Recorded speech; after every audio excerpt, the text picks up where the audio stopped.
For those of us who are joining us, welcome. We're going to give it a minute for everyone to enter the room.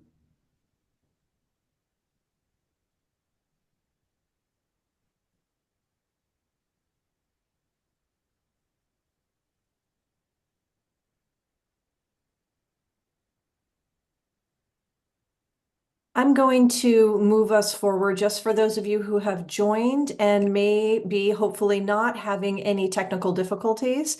If you are, if it's a connection issue, make sure you're using the latest version of Chrome for the best viewing experience. And if you are needing assistance, please contact, there's an email on the screen at that bottom bullet.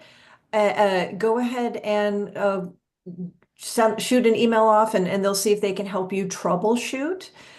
If you all have any questions or comments during this webinar, you're going to use the Q&A, and you find that at the bottom of the toolbar for this call, the Zoom call. There's a Q&A button you can go ahead and use and enter your questions. We are hoping that we have time at the end for Q&A sessions. We're going to do our best to make sure that happens.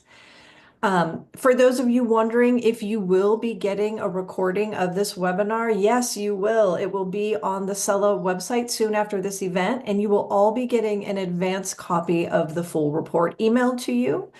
And that's going to be before it goes live. So thank you for attending, and you'll get that preview. Again, if you're having any technical difficulties or you require assistance assessing ADA accommodations for this webinar, contact that email in the bottom button there. Or you can comment via the Q&A section and they'll find you and try to help you.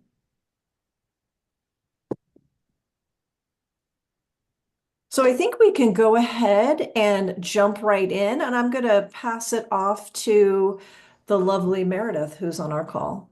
Thanks, Nicole. Hi, everyone. Welcome. For those of you who don't know me, I'm Meredith Zlakin, one of our sales directors at Cella. I see a lot of familiar faces and excited to meet some new ones. So for those who are unfamiliar who Cella is, we're a global end-to-end solutions partner for digital marketing and creative teams. We deliver support through consulting, staffing, and managed services. We're powered by Randstad Digital and proud to partner with some of the world's leading brands to help their teams do their best work, from optimizing workflows and technology to delivering top talent and fully managing operations. Of course, if you're interested in learning how we can support your team through people, process, and technology, I'd love to connect today after the webinar. And I'll toss it back to Nicole and let's get into it. Thank you, Meredith. So everyone, before we start, I'll run you through a quick agenda. We're going to do a very brief introductions to my co-presenters. We are going to give you a short overview of the story the data is telling us. And then we're going to do a little bit of a deep dive into understanding the opportunities and the challenges, highlighting trends and insights we're seeing from the survey. And finally, some key takeaways, and then we're going to open it up to a Q&A session. So I'm going to go ahead and jump right in. So hopefully everybody's on and is able to access and see the screen and comment, etc.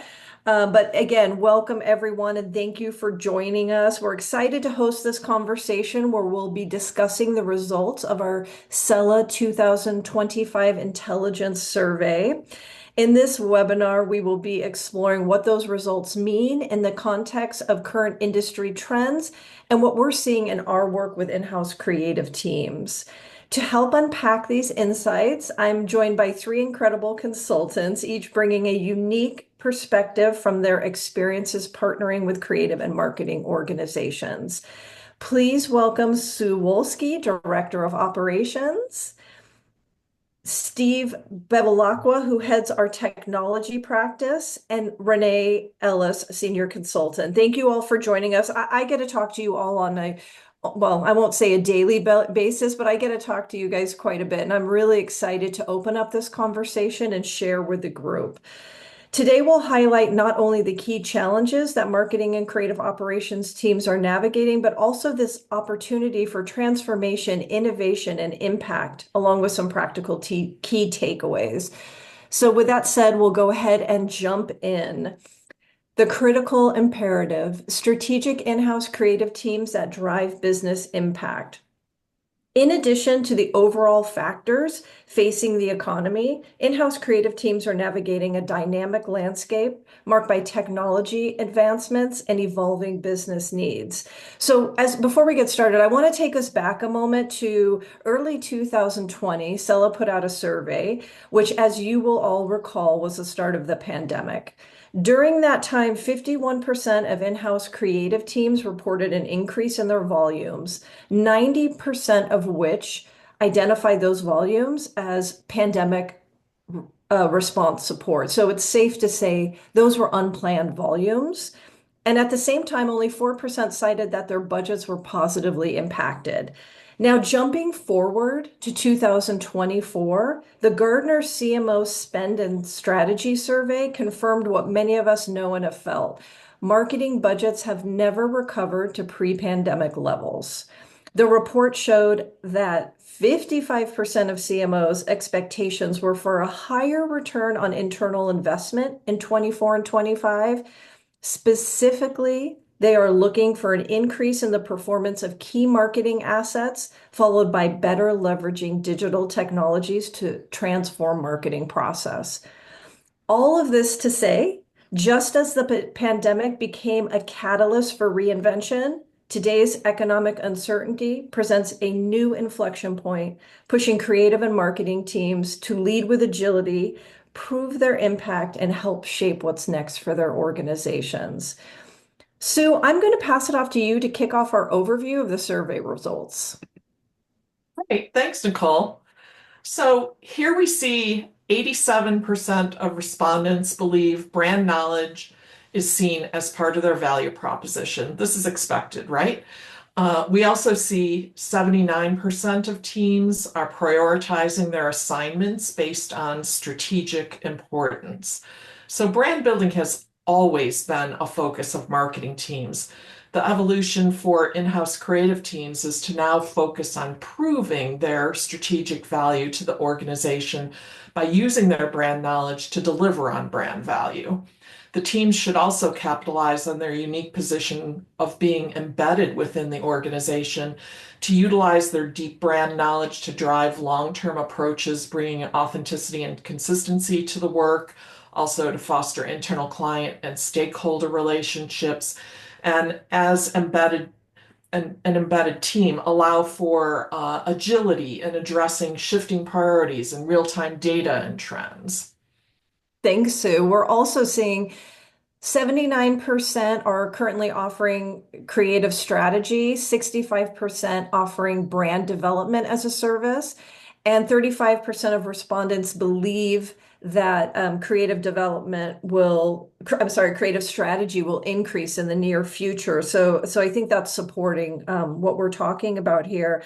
In addition, in the Boathouse 2025 annual CEO study on marketing in the CMO, nearly 63% of CEOs rate their marketing capability as average or underperforming.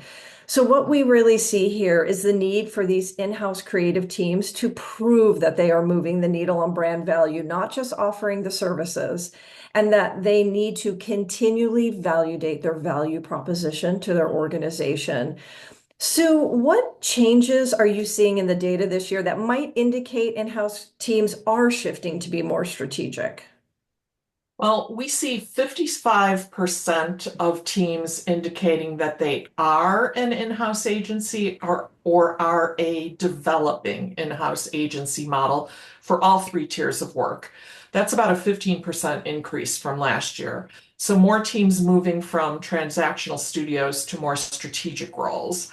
The move to strategic work can also be seen in the increase in demand from internal stakeholders. As we said, we see that 35% of teams expect an increase in strategic work.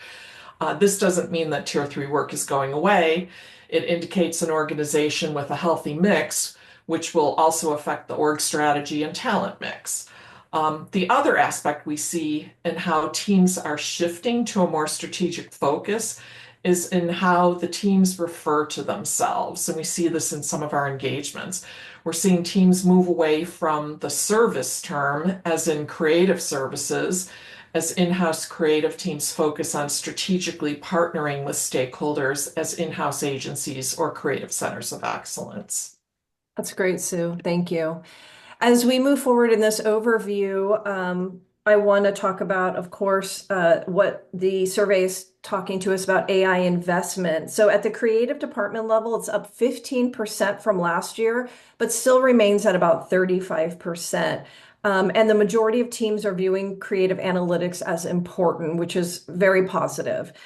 Developing a path to delivering on AI automation and creative technology innovations will be fundamental for the evolution of the in-house creative teams to enable scaling and content creation. And by path forward, we're talking about moving beyond the exploratory phase of modular asset creation, creative automation platforms, and the self-service tool enablement that support maintaining quality and brand consistency. A path forward requires strategy, testing, proof of concept, and identification of expected and realized impact.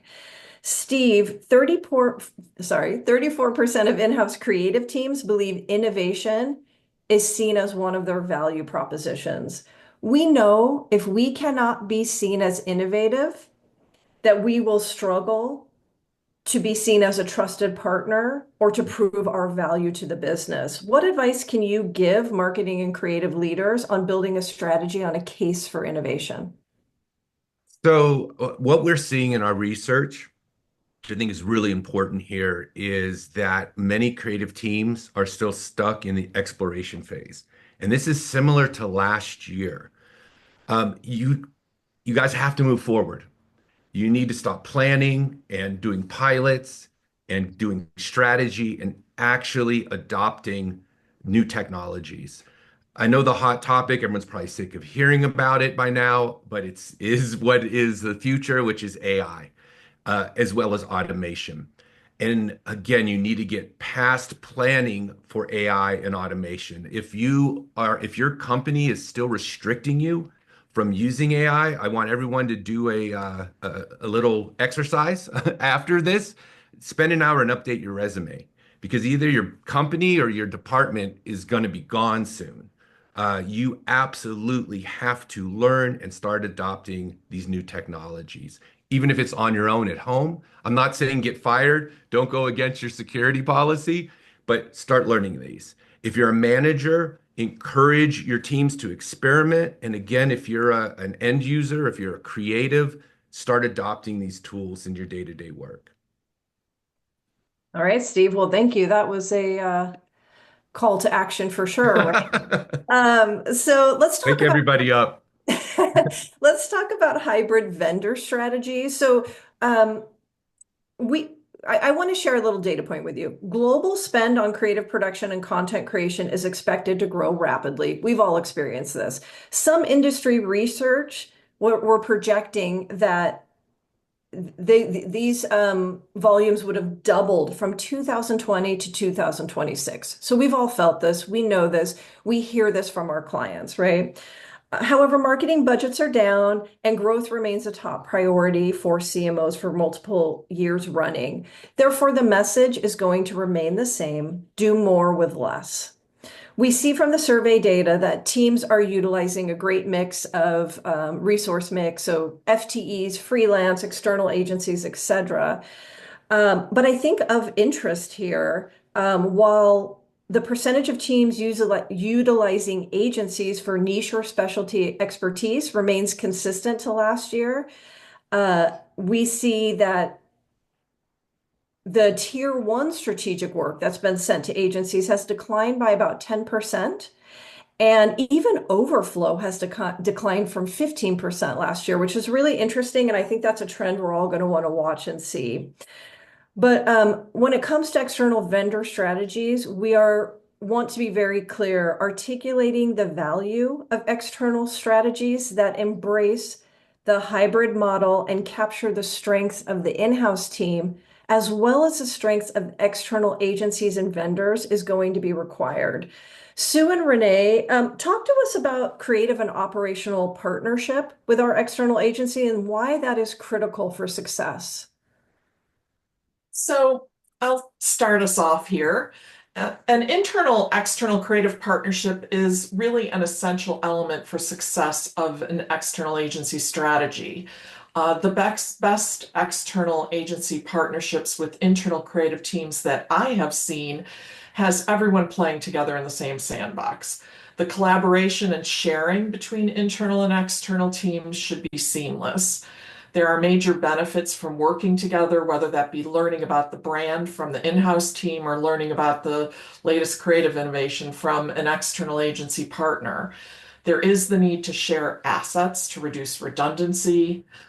Creative representative from the internal team should be part of external agency briefings, work reviews, and approvals. And this can eliminate redo of work by the internal team that comes in not on brand. If the external agency has questions or needs from the creative team, they should have a creative contact, sometimes directly or at least through the main client contact. And many teams who are doing this very well have agency management roles in their in-house agency.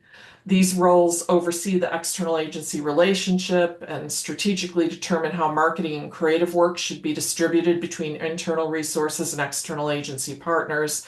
And the role includes evaluating agency capabilities, negotiating contracts, managing agency performance, and partnering with internal stakeholders to align external agency resources effectively. I'll turn this over to you, Renee. That's great advice, Sue. And I think the big point there is that word partnership, right? We definitely don't want to set it and forget about it. We want to make sure that we're not micromanaging it, but that we're really working in tandem with them. So from an operations perspective, enabling a balanced and internal-external partnership strategy should ensure that the in-house creative teams have the following established. We want to make sure that we've got deliberate and documented process design, that we have actively governed and data-driven measurement frameworks, and that includes vendor performance tracking. If possible, to Sue's point, operational roles that are focused on vendor management, or in the absence of a dedicated role, let's make sure that we're developing an operational playbook, something that the teams can reference and action against so that, and this is the most important fact, an operational governance that is built for flexibility, scale, and my favorite, continuous improvement. When it comes down to it, it's important to have an established operations partnership because that is the engine that turns a hybrid resource strategy into, like, from an idea into a scalable, measurable reality. Without the strong operational processes, the data oversight, partnership management, hybrid strategies will tend to fragment and undeliver. So with an operations deeply embedded, we want to make sure that internal teams can stay focused on that high value creative work while the external network can flexibly support growth, speed, and specialization. Well said, Renee. Thank you. And finally, in our overview, an upskill reckoning is coming. So for those of you who joined us at Illuminate back in September in Atlanta, I believe. You heard me speak to some of these data points already, but it's worth repeating here. In 2024, Randstad Enterprise Talent Trends Research highlighted two of the top challenges leaders expect to face moving forward. One is increased competition for hard-to-find skills. Two is scarcity of specialty skills. In another 2024 Randstad report specifically on skills, they identified the top global in-demand, what they call skill cluster, as AI and automation. And they further went on to identify that talent in the AI and automation skill cluster are 5 to 8 times more challenging to find than the market average. In addition, in the 225 World Economic Forum report, they identified that employers see analytical thinking as the #1 core skill for their workforce. So as the focus of in-house teams evolve, it stands to reason that the roles within the in-house creative teams must also evolve. AI literacy, automation fluency, analytical decision making, and operational expertise are no longer optionals. They are critical to staying competitive in this modern creative landscape. Exactly. As Nicole was highlighting here, these skills are really needed. And when in need of new skills, often we suggest one of the best ways to build capabilities is to bring in a subject matter expert to fill the skill gap. Well, that's will not necessarily be an option for roles that are evolving quickly, so there's a need to upskill your team. We see in the survey that 5% of teams say they have strong AI knowledge, and 44% of teams are not providing AI education. This is putting the onus on individuals in those companies to explore and upskill when in this situation, as Steve was saying. So in terms of data proficiency, in-house expertise is the number one challenge in implementing creative analytics, and 58% struggle to use data to determine ROI. So in the area of data analytics, bringing in a skilled subject matter expert is a viable option. That will not necessarily be the option for AI. So as I mentioned, roles need to embrace AI. If you think about the role of someone like a modular content operations manager, someone who focuses specifically on modular content for personalization, this is a role that ensures content is effectively produced, tagged, managed, optimized for dynamic assembly and personalized delivery. As AI comes into place, this role is going to have to actively oversee, guide, coordinate the AI-driven processes that affect modular content. So doing many of the same things with modular content management and taxonomy and tagging, but now with the use of AI tools. And that's right, Sue. I'm going to play a little bit of a devil's advocate here, but let's say your innovation strategy is to hold back on AI and automation, right, for the near future. You don't only have to invest in those new skills, but remember to continue to strengthen critical core competencies. I like to use the metaphor of when the microwave came around, do we still know how to cook? So this includes both enhancing technical abilities, refreshing soft skills such as process design, project and resource management, improved organization, which is kind of our ability to effectively communicate, collaborate, lead, or problem solve, all essential whether we're planning for AI automation or driving faster, more efficient production using existing practicing tools and expertise. So even planning to deploy AI and automation calls for strengthening these critical capabilities like intake management, prioritization frameworks, data hygiene, content and asset governance, skilled areas that become even more vital, especially when automation and AI are not being leveraged to close those operational gaps. It's my opinion that strong operational foundations and upskilling can help teams absorb that increased demand or accelerate their speed to market without adding headcount or making major technology investments. However, achieving any or all of these outcomes will always require a deliberate investment in skill development. Great, thank you. So we're going to move on to wrapping up our overview. The in-house creative team of the future is a strategic powerhouse embedded within the organization, influencing brand direction, marketing effectiveness, and creative innovation. So I'm going to start from the start. Where do we start? By defining a strategy for the in-house creative department. Sue, what should creative leaders be considering when they're developing their strategy? Well, to develop a strategic approach, there are several questions that need to be answered. What are the enterprise objectives and how will you align? This can result in your team mission and vision, which ladder up to the enterprise mission and vision. We see here that 68% of teams do utilize strategic objectives and 58% utilize mission and vision statements, while only about a third utilize a value proposition. The value your team brings to the organization is relevant and should be known by the team and your stakeholders. And then, the typical things that you want to know when putting your strategy together, what are the services needed and who are the clients and stakeholders you serve? how much work is coming through, how does your team align to your brands or line of business. It's also important to understand the cost of operating your internal team and how your costs compare to external agencies to be able to report on cost avoidance and get cost savings where and when appropriate. So this year, we are up to 45% of teams being asked to conduct a cost comparison, and this is about a 6% increase over last year. I'd expect that trend to keep increasing. Great, Sue. Thank you. Sorry, minor technical difficulty.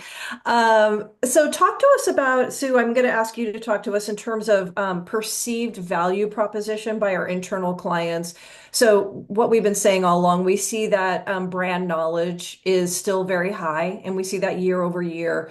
What we aren't seeing is any big movement in strategic thinking, which is exactly the same as it was last year, and innovation has only moved up 2%.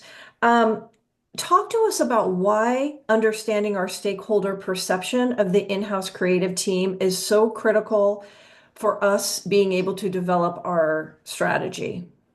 So it's really important to get feedback from your internal clients so you know their perceptions and what needs to be improved or simplified or further trained on or adopted, and that you also create a plan to make corrections as needed. So the areas seen here are perceived as where clients see value in your team.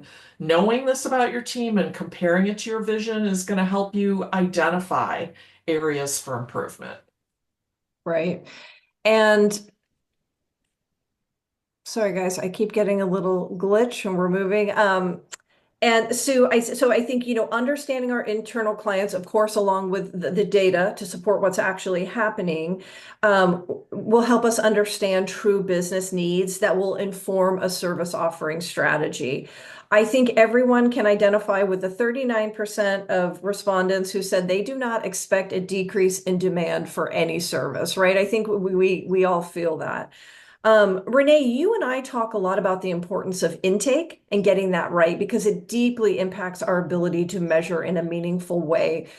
This is a perfect example of garbage in, garbage out, right? Understanding the kind of work being output, understanding even the strategic work, right? So we can't forget about that piece. The level of effort that's going into all of our offerings. These are all data points critical to annual planning and, of course, developing a service offering strategy. Can you give us any tips for, in relation to our all-important intake form? Absolutely. So I think if you hear nothing else, to get great information on your intake form, on output that has meaning, you've got to design the intake forms to capture isolation variables. Those are those sexy bits of information that'll let you slice and dice the data so that you as teams can dive back into operational performance reporting, prioritization, resource allocation, and strategic opportunities for improvement. Renee, can you give us a couple examples of what isolation variables are for the group? Some of my favorite are internal or external. Where's the source of the request coming from? Planned or unplanned? Is it forecasted or ad hoc? I really enjoy a good priority level. Is it urgency or strategic importance that we're looking at? And I think one that everybody understands is t-shirt sizing, right? Tier or work classification. How are we looking at the work in terms of scope, complexity, and resource intensity? And I think all this is just to say that capturing these fields consistently helps our teams better understand the nature, the volume, and strategic relevance of the work that we're executing. And more importantly, lays the foundation for gathering that conclusive data point and information that can drive, what do we like? Strategic and smarter decision making over time. I love that, Renee. We can talk about intake all day, you and I. Yep. So there's more that we need to consider when we're thinking about developing our strategy. So I want to talk about funding models. To the left, really quickly, in terms of budgets, the data shows a slight decrease in the head of creative fully owning the budget. But what I really want to talk about here and what we get asked a lot about is funding models.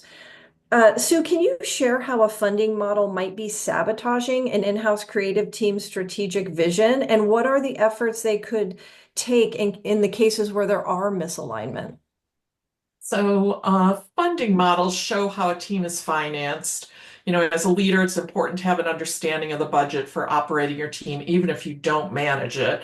The funding at a minimum typically allows for staffing, whether that's full-time contractors offshore, and depending on the model, it could also allow for other things such as tools and technology. When we look at at survey results, a centrally funded cost center was reported by 51% of the survey respondents as the funding model their company uses. What's concerning about this model is that it can lead to inefficiencies as stakeholders may perceive the services that you provide as free, impacting how they engage with the team. So, one of the things to do, it's really crucial in this model to be tracking data and to use the data to establish expectations, manage stakeholder behaviors, and demonstrate the team's value. So really quickly for the group, should an in-house creative team be considering a hybrid funding model?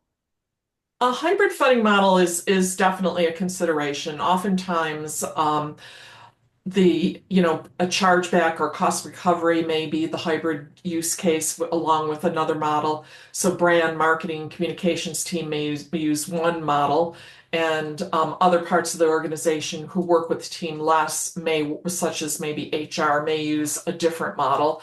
So the key team could be those who use the team a lot could be funded through an allocation model for the air, and those that only use services occasionally when needed, maybe a chargeback model. Um, a hybrid funding model could also be used by teams funded as a centrally funded cost center and used for surge staffing purposes. So, there's when you're a cost center, you're sort of that free area. But maybe if you're taking a look at capacity and when surges and work are coming through, you might want to use a chargeback to be able to get additional resources that are needed to get the work done. Yeah, absolutely. Something to consider. So what is the key? What are we saying here? So everything we've discussed so far, the need for strategy, the need to prove value requires a significant level of operational maturity. I'm going to be a little bit blunt here. The data is showing us there is a lot of room for operational improvement for creative teams that are looking to show their strategic value. So, you can see, I'll just mention a couple of these. I think the most concerning foundational practices are slipping. And what by that I mean, let's look at creative briefs down from 82% to 64% last year.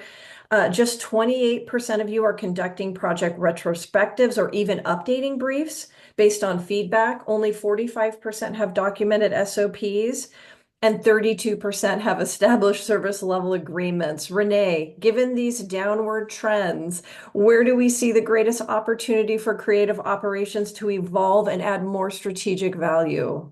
So this one kind of worries me too, but I'm looking at it not so much on what's missing, but maybe we could highlight what's possible, right? So these downward trends are not necessarily warning signs, but kind of reveal a major opportunity where we can capitalize in understanding how to build up our foundations.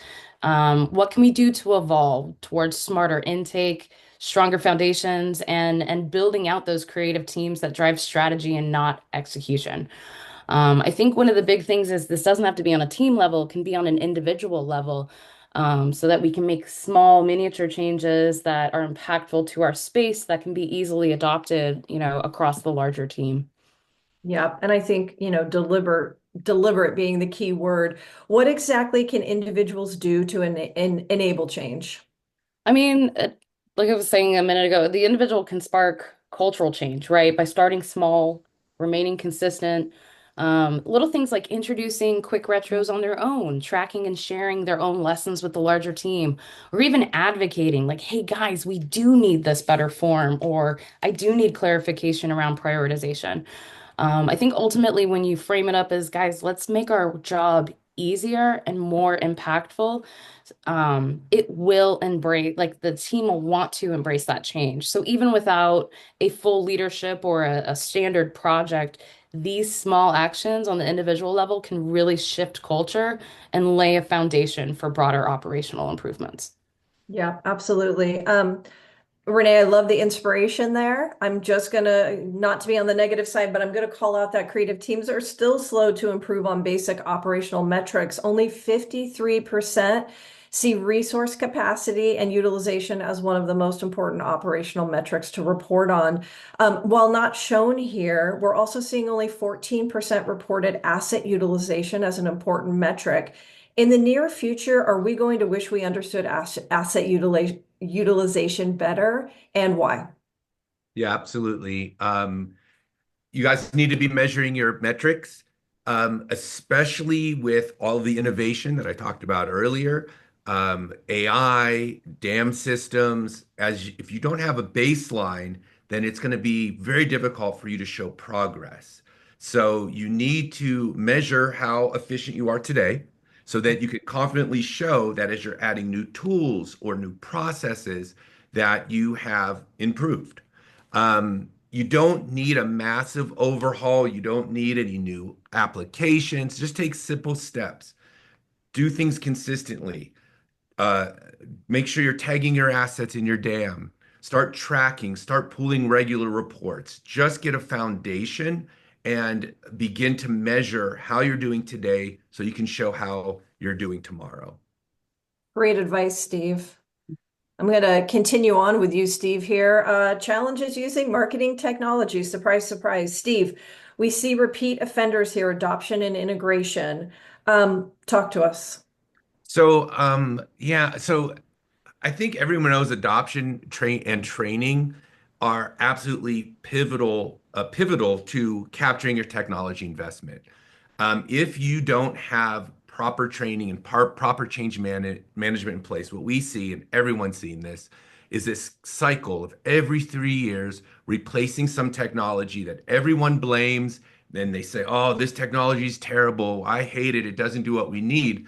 When really it's a lack of understanding on how to use it in the first place. Or maybe it just wasn't configured properly. And every once in a while, the technology actually does suck. But usually it's operational or training. So, Steve, why can't we get past these issues?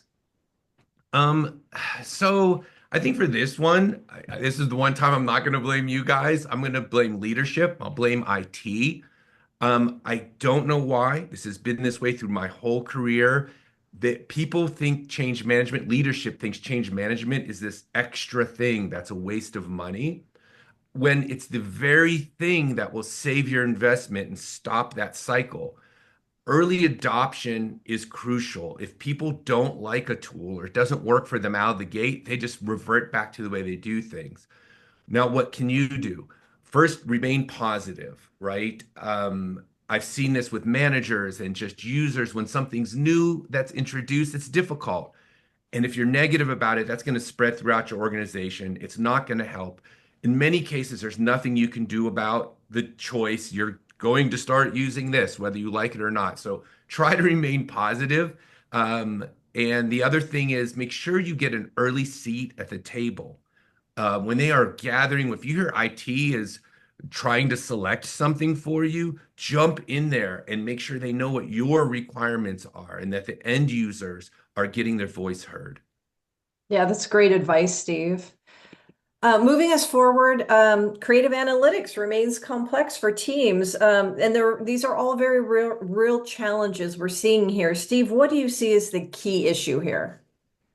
So I think the key issue is internal buy-in.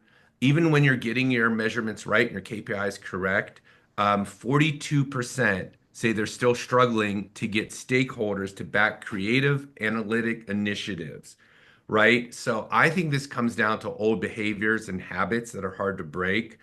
But part of it is on you. You need to be able to tell leadership and explain to leadership why measuring is important. Um, so creative teams need to end up where improvements can be made without getting the green light to move forward. Yeah, That's fair, Steve. Why do you think executives aren't giving this level of importance to creative analytics? Yeah, thanks. I think that this is a problem with just creatives in general. Um, and why is it that executives that who are so data driven, they care about their sales performance, but they don't think creative analytics are important? I think it's because, and I hate this, and I hate this for all creatives. Everyone thinks they can do your job. They think it's subjective by nature. That they know that what's right and what's wrong. So this lingering perception that creativity is a soft skill and it can't be quantified. And we all know that's not the reality. The creative assets are the fuel that relate to all these measurable outcomes. So if you're not measuring how your assets perform, you're flying blind. Now I'll leave Yep. it at that, Nicole. Yeah. Thank you, Steve. So let's talk about a little more, maybe not so great news. Data is the biggest challenge in executing against our CX strategy. Of note, 40% of respondents do not use creative analytics. And there's, it kind of goes downhill from there. Really quickly for the audience, I'm just going to ask a blanket question here. Can creative teams be strategic without using data? All right, so I have an answer to this one too. What? It's Steve B hour right now. I'll let everybody else jump in a minute. But so this might be go against what you believe, but yeah, I think you can. I think you can be strategic without using data, and I know that contradicts everything that we've been saying, but strategy can start with intent, just understanding your audience, setting your goals. You don't need dashboards or a complex metrics plan to get started. But look, here's the thing. Very quickly, if you don't collect feedback, you're just guessing at what you're doing. So analytics is an extremely and a major part of the feedback loop. It's not the only input, but it's really important.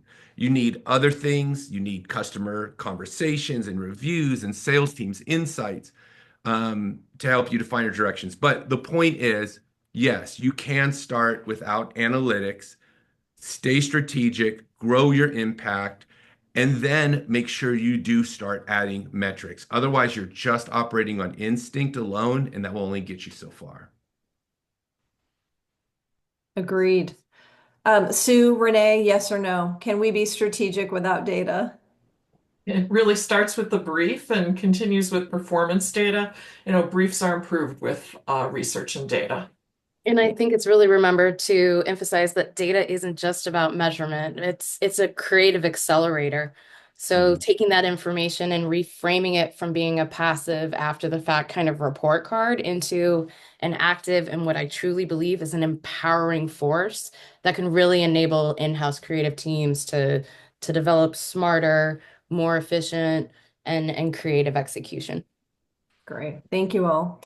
Creatives are using AI as a tool for generating new ideas. AI investment at the creative department level is up 15% to 35%. No surprise, ChatGPT is the most utilized tool. As well, increased productivity remains the key motivator for exploring AI. We've talked about that less than half of teams are planning to upskill their talent for AI. Steve, for those struggling to get traction with AI, should they leave AI to vendors to figure out? No, no, absolutely not. Worst thing you could do, uh, not just with AI, but with your innovation. Uh, don't ever hand over your creative future to your agencies because now you're at the mercy of someone else's pricing, their priorities, and if you don't teach yourself to fish, then you're going to pay someone else to fish for you, and they'll charge you more every time. And so, and our data backs this up. 63% are using AI to increase productivity. This is of the creatives. 35% are automating asset creation, and 34% are generating derivative assets. I think these numbers should be even higher, but it is showing that people are taking that advice.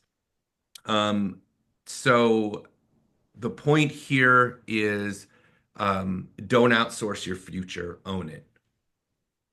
Great, Steve. Thank you. As we are nearing the end here, we do want to talk about ensuring that you are enabling your strategy. Only about half of respondents believe their team is adequately staffed, even with freelance and contract support, and only 25% say they plan to grow their FTEs, both figures down from last year. To me, this speaks volume about the need for annual operating planning that clarifies what can and cannot be accomplished and what the options are available to the organization. Renee, planning horizons remain short, usually less than 6 months, as we see here. What can teams be doing to support informed decision making around what work, one, gets accepted into the team and what work goes external or stays internal? That's a great question. So I think it's really critical for teams to create flexible, data-informed frameworks that enable that quick, logical decision making about how work is planned and resourced. If I were to rattle off a few tactics, I would make sure that we have a tiered intake and prioritization model. We should ensure that we have developed resource decision trees. We're employing time tracking and adopting a rolling intake process with frequent reassessments. These are all elements that we're already putting to use in annual operating planning. Now we're accelerating them for reactive or urgent requests. All of this to say, the team should logically and quickly be able to answer what's the smartest, fastest, and most fiscally responsible path to getting this done. Absolutely. So this all brings us back to our robust external vendor strategy. 60% of marketing team respondents say they are required to use their in-house agency. However, as noted before, only half of these teams are staffed properly to meet those demands. We see 76% of marketing creative work is being done in-house. In regards to our ability to analyze and strategically develop an external strategy, I am so happy to report that 67% of you are time tracking, up 21% from last year. I guess last year when we said time tracking will set you free, you all heard that. So I'm really excited about that. Steve, we spoke a lot about the importance of enablement and partnership for external vendor strategies. What advice do you have around technology and vendors? So I just wanted to say one thing. I have a lot, but I'm just going to give you one sort of takeaway because I see this. It's still very common today. Working with agencies, sometimes you do have to use their tools. Sometimes you have to use their DAM, and that's understandable. But make sure that in some way, when they are done, you are getting your final files. Well, it's not in some way. I'm going to tell you how to do that. I see this mistake made over and over again that people aren't getting their final and their raw working files. You paid for those. Those are yours. You should own them. And I mean locally own them, not on their DAM. If you go back to an agency later and say you want your stuff, I'm going to tell you what happens because I've seen it. They're going to charge you for it. They're going to charge you a fee for organizing or downloading or file transferring or whatever they come up with, which is BS because they're already your files. Don't get into that. And by the way, sometimes thousands and thousands of dollars are going to charge you to get your own assets that you own. So from the very beginning, make sure that is part of your operations. When they finish, they're either uploading to your DAM, they're sending it to you by email. I don't care how you get them. Make sure you get those files and put it in your contracts with your agencies that they have to follow this. The most successful contracts I've seen also have a financial penalty if they don't adhere to what is a very simple thing to do, hand over the files when you're done. If you don't, you're just going to lose control and value. Thank you, Steve. That's great advice. Well, I know we're eager to get to Q&A, so I'm going to go ahead and wrap this up and talk about some key takeaways. So to remain indispensable, in-house creative teams must take a proactive approach to define their value, refine their operations, and reinforce their impact on business outcomes. Successful in-house creative teams of the future will be strategic, adaptive, and deeply integrated into the business. This transformation requires more than just operational efficiency. It demands measurable business impact that ties creative output to growth and engagement to secure investment and leadership support. So thank you all very much. I know we want to get to the Q&A, so I'm just going to once again mention you all will be receiving the report before it's officially released. I'm not sure this is published yet. This might be breaking news, but Illuminate 2025, we do know the location and we do know the dates. It's going to be in Philadelphia, September 16th and 17th. For those of you who have joined us before, it's a great opportunity to connect with other creative leaders in the industry. So you maybe heard it here first. Okay, let's get to the Q&A. Yes, we got some really great Q&A questions. Not surprising, AI amongst those. So, Steve, I will flip this question directly over to you. What specific AI tools do you find value in? If you could give your team just one AI tool to help them throughout the day, what would that be? I'm assuming your answer is going to be a little bit different based on the type of work, but what are those Correct. shining stars that we need to be Yeah. looking? So I'm going to answer this question as it was asked for me and for my team, and then I'll talk a little bit more about creative, but quickly. So I know it's generic. I know it was the first one, but ChatGPT. ChatGPT has the most robust use case for me in general. I write my briefs with them. I come up with all of my, I draft SOWs with it. There's so much you can do with it. You can now put files into it and have it look at that file. Um, and it's amazing. It now has the ability to create your own GPTs, which we have been utilizing to do requirements gathering. So is just so much it can do. So that would be the number one tool I would use. Secondly, and we always say this, I've said this, I've written about this. Look at the tools you're already using. Don't look to add some external tool. If you're using Adobe Photoshop, which I'm sure you are, it has AI tools. Learn those, right? They're amazing and they can really help you. If you're using Workfront, it has an AI tool. Understand what that is. Beg your security team to turn that on for you and use it. So I would say look at the tools you're currently using and see how you can expand them with their own AI abilities that they have enhanced them with. Great. All right, and switching gears a little bit here, we had a question. You mentioned strategy as an in-house team capability in the beginning of the presentation, and then also referenced strategy being provided by external agencies. Can you provide a little more insight on which types of strategic support are best suited for in-house teams to provide, and what kind of strategic support can we look to external agencies to provide? Yeah, who wants to take that? I'll start this off and hopefully you can add to this. I think strategically, when we talk about things, strategy coming in-house or externally, it really depends on skill sets, what your clients, your internal clients, how much they perceive your ability strategically and, what you can actually do for them.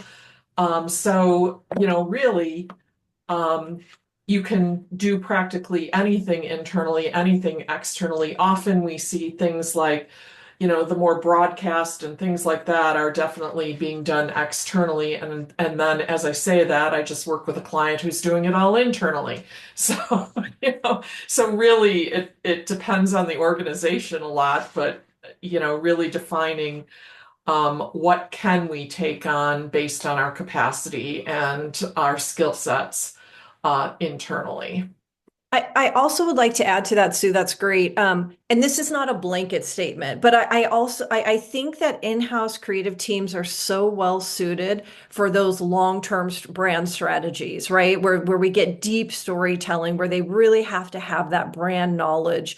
So, not to say that that can't be done externally, but I think that is a place where in-house teams are so well suited to work on brand strategies, et cetera. Great.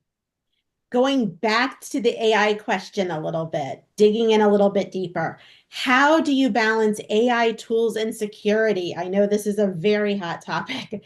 How do you make the case for an AI tool if your organization is prohibiting most of AI tools because of security concerns? Yeah, it's very, very difficult, especially if you're in a highly regulated industry. We have a lot of financial clients who are still not using AI at all. They're not permitted to. Uh, Wink, wink, they're still using them, right? Everyone works around it. If you have to get a laptop of your own personal laptop and set it next to you to use them if you have to.